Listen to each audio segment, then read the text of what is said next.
나를 사랑해야만 해 하고 말하더군요. 그 말을 듣자 크리스틴의 얼굴은 시체처럼 창백해졌고 얼굴에 깊은 그림자가 드리웠다. 그녀가 쓰러질 듯 비틀거렸다. 라울이 급히 부축하려 했지만 이내 정신을 차린 듯 그녀가 꺼져가는 목소리로 말했다. 말해보세요, 라울. 당신이 들은 걸 전부. 라울이 영문을 모르겠다는 듯 그녀의 기색을 살피며 머뭇거렸다. 말하세요, 제발. 내가 죽는 꼴을 보고 싶지 않다면. 당신이 영혼을 바쳤다고 하니까 그는 이렇게 말했죠. 그대의 영혼은 정말로 아름답소. 내 사랑, 당신에게 감사하오. 이 세상 어느 제왕도 그런 선물을 받아보지 못했을 거요. 천사들도 오늘 저녁엔 눈물을 흘렸겠지. 크리스틴은 자기 가슴에 손을 얹었다. 그녀는 뭐라 말할 수 없는 감정을 담은 표정으로 라울을 응시했다. 그녀의 시선은 너무나 집요하고 강렬해서 마치 신들린 여인 같았다. 라울은 섬뜩한 기분이 들었다. 하지만 크리스틴의 두 눈은 이내 촉촉해졌고 상아색 뺨 위로 두 방울의 진주 같은 눈물이 흘러내렸다. 크리스틴, 라울은 크리스틴을 붙들려 했지만 그녀는 손을 세차게 뿌리치며 도망쳤다. 크리스틴이 자기 방에 틀어박혀 있는 동안 라울은 자신의 분별 없는 행동들을 후회하고 또 후회했다.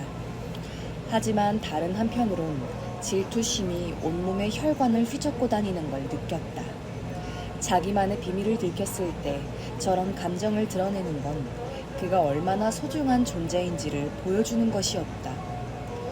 물론 자신이 엿들은 대화에도 불구하고 라울은 크리스틴의 순결을 의심한 적이 없었다. 그도 크리스틴의 정숙함에 대한 평판을 잘 알고 있었으며 세간에 떠도는 연애 사건으로 곤욕을 치르는 예술가들의 사정을 이해 못할 만큼 순진하지도 않았다. 그녀는 분명 자신의 영혼마저 바쳤노라고 말했지만 아마 그건 노래와 음악에 관한 얘기였을 것이다. 하지만 정말 그럴까? 그렇다면 조금 전 드러내 보인 감정은 대체 무엇이란 말인가? 오 하느님, 라울은 절망감을 느꼈다. 그 남자의 목소리가 그토록 신경 쓰인다면 무엇보다 그가 누구인지 물어보았어야 했다. 크리스틴은 왜 자리에서 도망쳤을까? 지금은 왜 방에서 꼼짝하지 않고 있는 걸까? 라울은 혼란에 빠져 점심 식사도 거부한 채 틀어박혔다. 스웨덴 여인과 함께 달콤했어야 할 시간을 이렇게 떨어져 보내야 한다는 것이 고통스러웠다. 그녀는 그와 함께했던 추억을 되새기기 위해 왔다고 했다. 페로스에 특별한 볼일도 있는 것 같지도 않다. 그런데 저렇게 우두커니 방 안에 있으면서 왜 당장 파리로 가는 기차를 타지 않는 걸까? 크리스틴은 아침에 떠돌이 악사였던 아버지의 영혼을 위로하기 위해 미사에 참석했고 작은 무덤가로 가서 오랜 시간을 기도했노라고 했다. 슬픔과 실망 속에서 라울이 달려간 곳은 성당을 둘러싸고 있는 공동묘지였다. 묘지 문을 열고 들어가 묘비 명들을 읽으며 무덤 사이를 쓸쓸히 거닐던 그의 발길은 성당 건물 뒤쪽으로 향했다. 그는 화강암 묘석 위에서 숨막히는 향기를 뿜어내는 다양한 꽃들에 이끌려 백도가 깔린 땅에 이르렀다. 꽃들은 얼어붙은 브루타니오의 땅을 향기로 채우고 있었다. 아침나절 눈발 위에서 기적처럼 봉오리를 연 붉은 장미들도 보였다.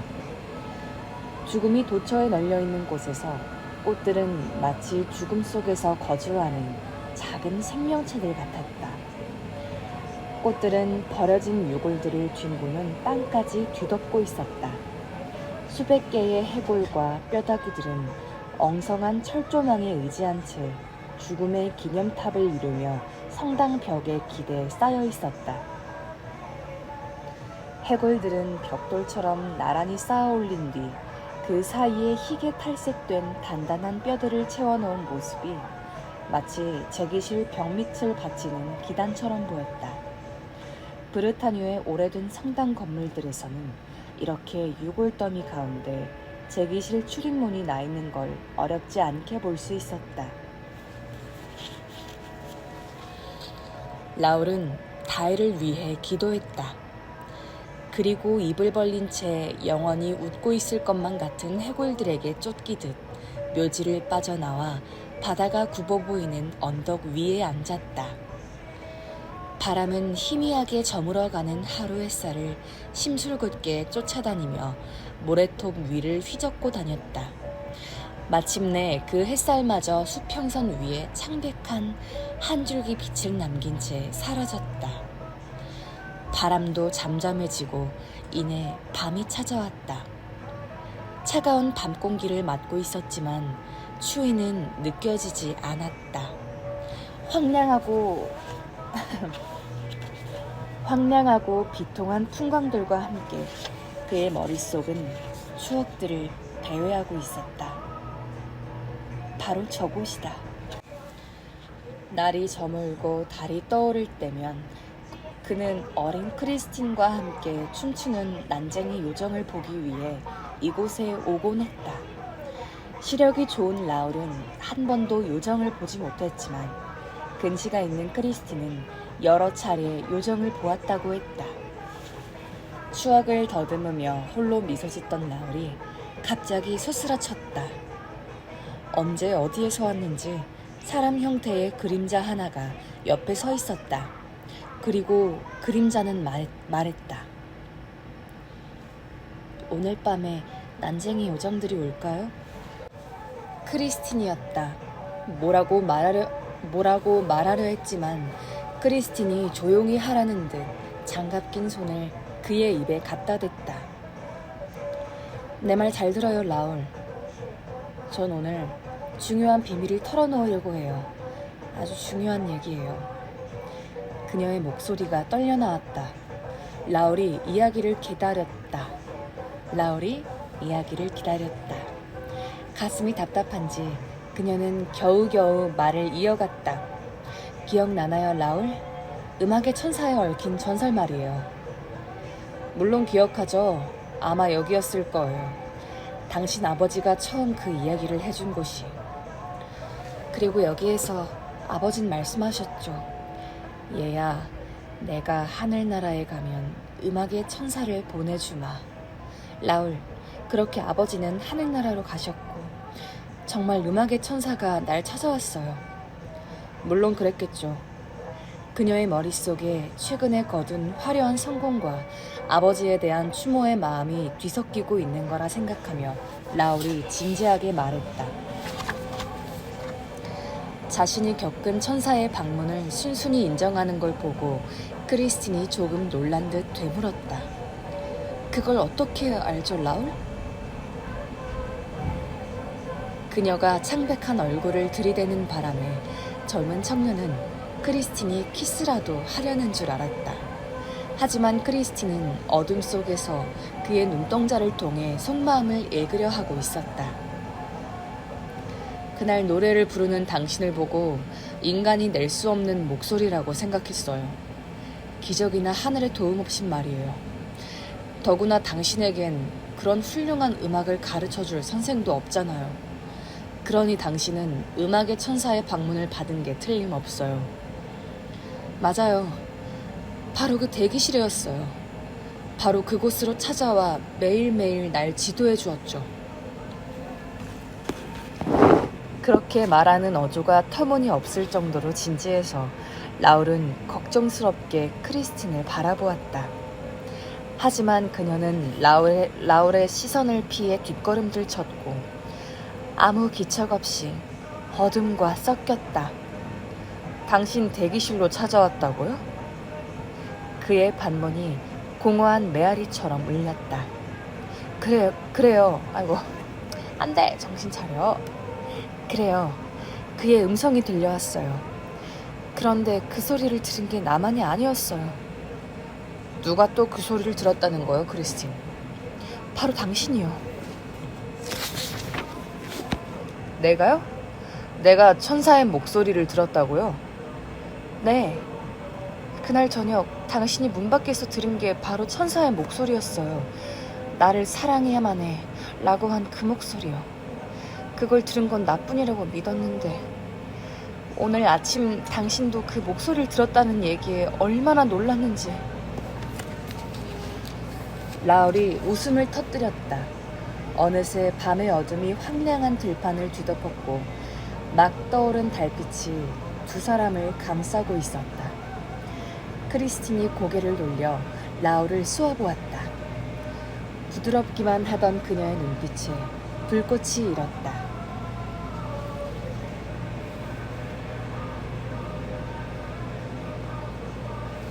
왜 웃는 거죠? 당신은 그게 그냥 남자의 목소리였다고 생각하는 건가요? 그러니까 그건... 크리스틴이 발끈하자 생각이 복잡해진 청년이 우물거렸다. 라울, 어떻게 당신마저... 당신은 내 어린 시절 단짝 친구잖아요. 우리 아버지의 친구이기도 했고. 당신을 다시 봤어요. 대체 무슨 생각을... 샤니 사장님 눈에는 내가 대기실 문을 걸어 잠그고 남자랑 쑥덕거리는 그런 여자로 보이나요? 그때 당신이 문을 열었다면 거기에 아무도 없다는 걸 알았을 텐데. 그래요. 당신이 방을 나간 뒤 문을 열었을 땐 아무도 없었어요. 그렇게 잘 알면서 도대체 왜? 그러니까 크리스틴, 난 누군가 당신을 농락하고 있는 것 같다는... 라울이 큰 용기를 내 말했다. 그러자 그녀는 외마디 비명과 함께 그대로 달아나기 시작했다. 그가 따라가 얼른 붙잡았지만 그녀는 세차게 뿌리쳤다. 내버려 두세요. 내버려 두라고요. 그리고 그녀는 사라졌다. 지친 라울은 낙담과 슬픔에 잠긴 채 여관으로 돌아왔다. 방으로 올라간 크리스틴은 저녁을 먹지 않겠다고 전가를 보내왔다. 그녀가 어디 아프진 않느냐고 물었더니 친절한 안주인은 안색이 조금 안 좋긴 하지만 심각한 것 같지는 않다고 대답했다. 그녀는 두 사람의 심상치 않은 분위기를 감지했는지 어깨를 으쓱 하더니 하느님이 지상에서 허락한 시간을 젊은이들이 사랑 싸움이나 하며 낭비한다고 혀를 차며 자리를 피했다. 라울은 난로가 놓여있는 구석자리에서 맥이 빠진 채 혼자 저녁 식사를 했다. 방으로 돌아온 그는 침대에 누워 책을 읽고 잠을 청해보려 애썼다. 옆방은 조용했고 아무 기척도 없었다. 크리스틴은 무엇을 하고 있을까? 잠들었을까? 잠들지 않았다면 무슨 생각을 하고 있을까? 라울 자신은 또 무슨 생각을 하고 있는 걸까? 자신이 무슨 생각을 하는지 말할 수 있을까? 크리스틴과 나눈 대화는 그를 완전히 혼돈 상태로 몰아넣었다. 그는 크리스틴보다 그녀를 둘러싼 배후에 더 많은 궁금증이 일었다. 그런데 그 배우가 너무 모호하고 종잡을 수 없어 궁금하면서도 한편으론 미치도록 불안했다. 그렇게 더딘 시간이 흘렀다. 라울이 그녀가 있는 옆방에서 발소리를 들은 건 11시 반쯤이었다. 가볍고 조용한 발걸음이었다. 크리스틴은 아직 잠들지 않았던 건가? 더 생각할 필요도 없이 라울은 최대한 소리 죽여 옷을 입은 뒤 기다렸다. 하지만 무얼 기다리는 건지는 알 수 없었다. 크리스틴의 방문이 조용히 열리는 소리가 들리자 그의 심장은 두방망이질 치기 시작했다. 온 페로스가 잠에 빠진 이 시간에 그녀는 어디로 가려는 걸까? 문을 살며시 열자 달빛 아래 조용히 복도를 빠져나가는 그림자가 보였다. 크리스틴이 계단을 내려가는 동안 라울은 난간에 기대어 그 모습을 바라보았다. 두 사람이 속삭거리는 소리가 들렸다. 열쇠 잃어버리지 말아요 하는 소리만 겨우 알아들을 수 있었다. 여관 여주인의 목소리였다. 항구 쪽으로 난 문이 열렸다가 닫히는 소리가 들리고 주인은 다시 조용해졌다. 즉시 자기 방으로 뛰어들어온 라울은 창문을 열었다. 인적 없는 나루터에 서 있는 크리스틴의 희미한 그림자가 보였다. 석양여관의 2층은 그다지 높지 않았다. 손만 뻗으면 화단에 심어진 나무에 닿을 수 있어서 여관 주인도 모르게 밖으로 나갈 수 있었다. 그러니 다음날 아침에 시체처럼 차가워진 젊은이를 사람들이 업고 들어왔을 때 사람 좋은 여관 안주인이 얼마나 놀랐을지는 여러분도 짐작하고 남을 것이다. 페로스의 성당의 제단에 길게 누워있는 라울을 누군가 발견했다고 했다. 여주인은 크리스틴에게 뛰어올라가 사실을 알렸고 놀라 달려온 여주인의 도움을 받아 정성스럽게 그를 간호했다. 젊은이는 얼마 안 돼 눈을 떴고 사랑하는 여인이 눈앞에 있는 것을 보자 금세 기운을 차렸다. 대체 지난밤에 무슨 일이 일어났던 걸까? 몇 주 뒤 오페라 극장에서 일어난 소동을 조사하는 과정에서 샤니 자작을 신문한 경찰서장 미프루아 씨는 그날 밤 페로스에서 일어났던 일에 대해 물었다. 다음은 그때 작성한 조서 내용이다. 당신이 특별한 방법으로 2층 방에서 내려오는 걸 다혜양은 보지 못했나요? 전혀 보지 못했습니다. 하지만 저는 발소리에 신경 쓰지 않고 뒤따라갔습니다. 오히려 그녀가 뒤돌아보았으면 하는 마음도 있었어요. 남을 미행하는 것이 옳지 못하고 스스로에게도 부끄러운 일이라 생각했지만 그녀는 아무 소리도 듣지 못했고 제 존재도 전혀 인식하지 못하는 것 같았습니다. 나루터를 지나면서부터 갑자기 그녀의 발걸음이 빨라졌습니다. 때마침 성당에서 밤 11시 45분을 알리는 종소리가 들렸는데 그때부터 뛰다시피 한 것으로 보아 시계 종소리가 그녀를 서두르게 한 것 같습니다. 그리고 그녀가 다다른 곳은 공동묘지의 문 앞이었습니다. 문은 열려 있었나요? 예, 그래서 저도 놀랐습니다. 하지만 다혜양은 전혀 놀라지 않는 기색이더군요. 묘지에 다른 사람은 보이지 않았고요. 아무도 없었습니다. 누군가 있었다면 눈에 띄었을 거예요. 달이 밝았을 뿐더러 땅에 눈이 쌓여 평소보다도 환했으니까요. 묘지 뒤쪽에 숨어 있을 수도 있지 않나요? 그렇지 않습니다. 묘석들은 많이 닳아 눈에 파묻혔고 십자가들만 줄지어서 있었습니다. 보이는 건 십자가와 우리 두 사람의 그림자뿐이었습니다. 그런데 성당 건물에선 유난히 밝은 빛이 비치고 있었습니다. 한밤중에 건물이 그토록 빛나는 건 본 적이 없습니다. 빛은 너무나 투명하고 아름다워 차가워 보이기까지 했습니다. 한밤중에 공동묘지에 가본 적이 없어서 묘지가 그렇게 밝을 거라고는 상상도 못했습니다. 너무나 비현실적인 빛이었어요. 미신을 믿으시나요? 천만에요. 전 하느님을 믿습니다. 그때 기분은 어땠나요? 평소처럼 평온했습니다. 물론 다혜양의 갑작스러운 외출로 마음이 불안하긴 했죠. 하지만 그녀가 공동묘지로 향하는 걸 보고 죽은 아버지를 추억하는 거라고 생각했습니다. 물론 눈을 밟는 내 발자국 소리를 들었을 텐데도 그녀가 눈치를 전혀 못 채는 게 이상하긴 했어요. 하지만 그녀가 종교적 경건함에 빠져있다면 충분히 이해할 수 있는 일이라고 생각했습니다. 그녀가 아버지의 무덤에 이르렀을 땐 저도 방해하지 않으려고 몇 발짝 떨어져 지켜보기만 했습니다. 그녀는 눈 위에 무릎을 꿇더니 성호를 긋고 기도를 드리더군요. 자정을 알리는 종소리가 울린 건 바로 그때였습니다. 마지막 12번째 종소리가 끝나자 그녀가 고개를 들었습니다. 그리고 시선을 위로 향하더니 밤하늘을 향해 두 팔을 쭉 뻗는 거였어요. 그녀는 황홀경에 빠진 듯 했습니다. 그녀의 갑작스러운 행동에 어리둥절해 있는 찰나 난데없이 음악 소리가 들렸습니다. 고개를 들어 주변을 살펴보았지만 아무도 없었어요. 마치 보이지 않는 어떤 존재가 나를 이끄는 것 같았습니다.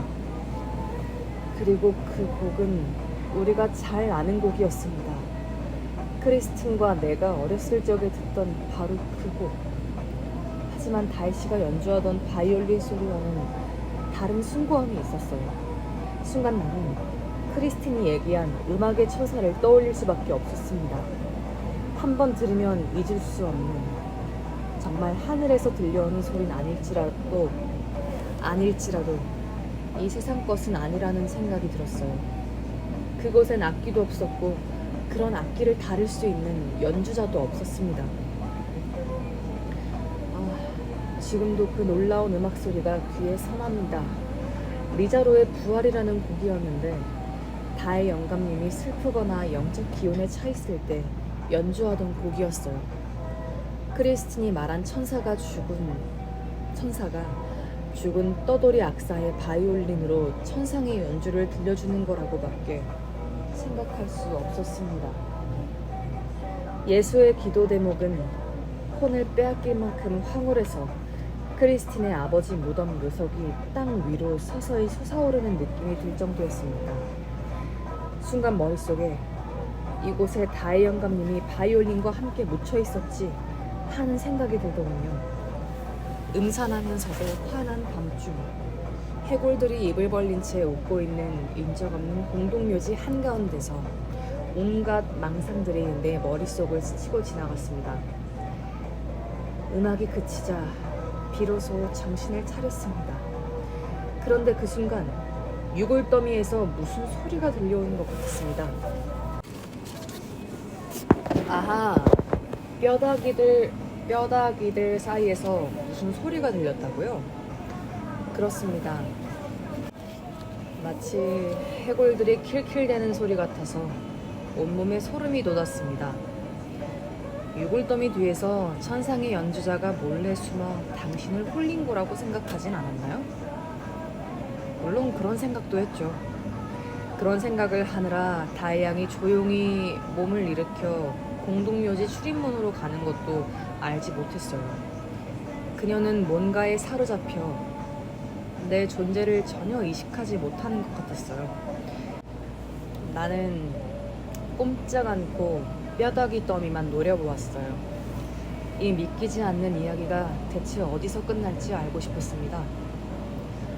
그런데 무슨 일이 있었기에 다음날 아침 재단 위에 정신을 잃은 채 발견된 겁니까?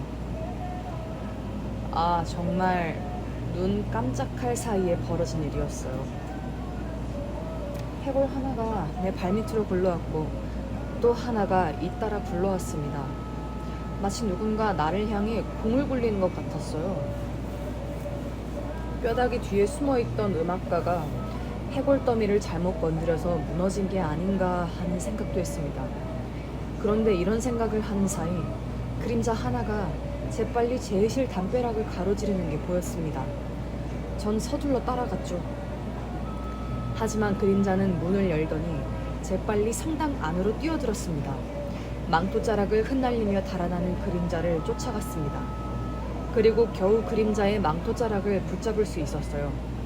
우리가 제단 앞에 마주섰을 땐 생유리 창으로 새어든 달빛이 우리를 향해 내리꽂히고 있었습니다. 내가 악착같이 망토를 붙들고 늘어지자 그림자는 뒤를 돌아보았습니다. 그리고 망토자락이 열리는 순간 분명 말하건대 검사관님, 정말이지 무시무시한 해골 하나가 지옥불처럼 이글거리는 눈으로 날 똑바로 쏘아보고 있었어요. 그건 정말 사탄과 마주한 느낌이었어요. 내가 아무리 강심장이라고 해도 지옥의 사신과 마주쳤을 땐 정말 정신이 아득해질 수밖에 없었죠. 그리고 정신을 차려보니 석양여관의 내 방안이었습니다. 유령의 자리. 이제 5번 박스석을 직접 둘러보기로 했던 피르맹 리샤르와 아르망 몽샤르맹의 이야기로 되돌아가 보자. 두 사람은 무대에 딸린 집무실과 부속돌로 이어진 중앙 계단을 지나쳐 무대를 가로지른 뒤 회원 전용 출입구로 갔다.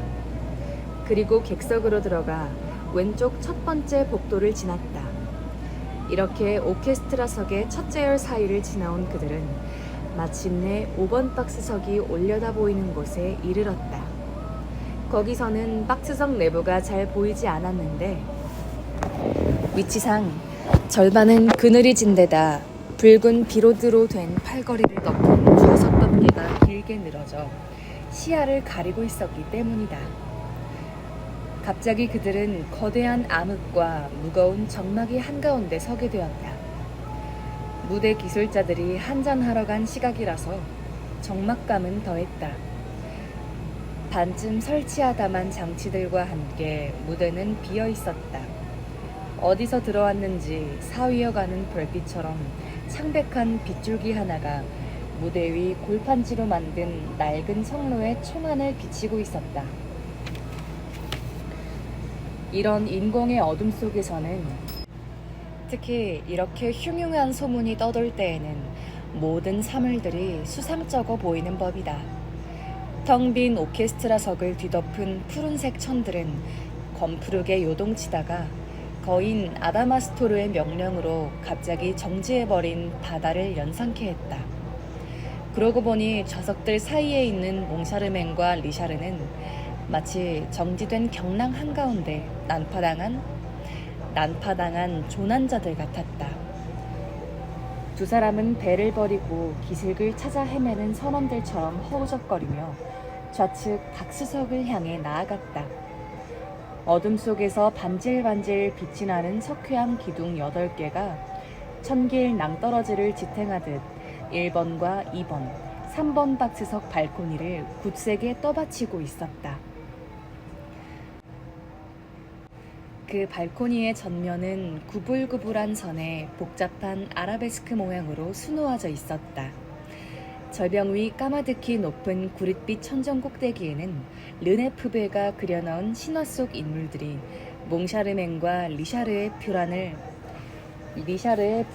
비웃기라도 하듯 찌푸리기도 하고 낄낄거리기도 하며 오만 가지 표정을 짓고 있었다. 그 형상들은 이시스, 암피트리테, 헤베 플로라, 판도라, 푸시케, 테티스, 포모나, 다프네, 클리티에, 갈라테아, 아레투사 등으로 사실은 매우 엄숙한 모습으로 그려진 것들이었다.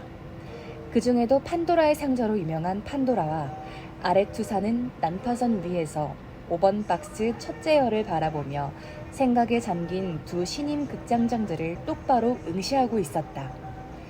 적어도 당시 두 사람에겐 그런 느낌이었을 것이다. 당시의 강렬한 인상을 몽샤르맹 씨는 훗날 다음과 같은 글로 남겼다. 우리가 드비엔 씨와 폴리니 씨의 후임으로 극장 운영을 맡은 뒤 사람들은 친절하게도 오페라 유령들이 널뛰듯, 이 무슨 표현인가? 널뛰듯 출몰한다는 그곳에 한번 가볼 것을 권고했다. 아니나 다를까? 내 상상력의 균형이 흔들린 것인지 나와 리샤르는 거의 동시에 5번 박스석 안에 있는 어떤 형태를 목격했다. 믿을 수 없을 만치 조용한 가운데 우리를 쫓아 움직이는 극장의 강렬한 장식물 때문이었을까? 아니면 극장 홀과 5번 박스석을 지배하는 어둠이 주는 환각 때문이었을까? 아무튼 우리는 누가 먼저랄 것도 없이 서로의 손을 맞잡았고 몇 분의 시간 동안 꼼짝 않고 한 곳만 응시하고 있었다. 하지만 형체는 이내 사라져버렸다. 복도로 나온 우리는 서로가 본 것들을 확인했다. 불행히도 내가 본 것과 리샤르가 말한 것이 달랐다. 나는 박스석 가장자리에서 해골을 본 반면 리샤르는 지리부인과 닮은 노파의 얼굴을 보았다고 했다. 우리는 도깨비 장난에 놀아난 것 같다며 정신 나간 듯 웃으며 다시 5번 박스석으로 가보았지만 아무것도 볼 수 없었다.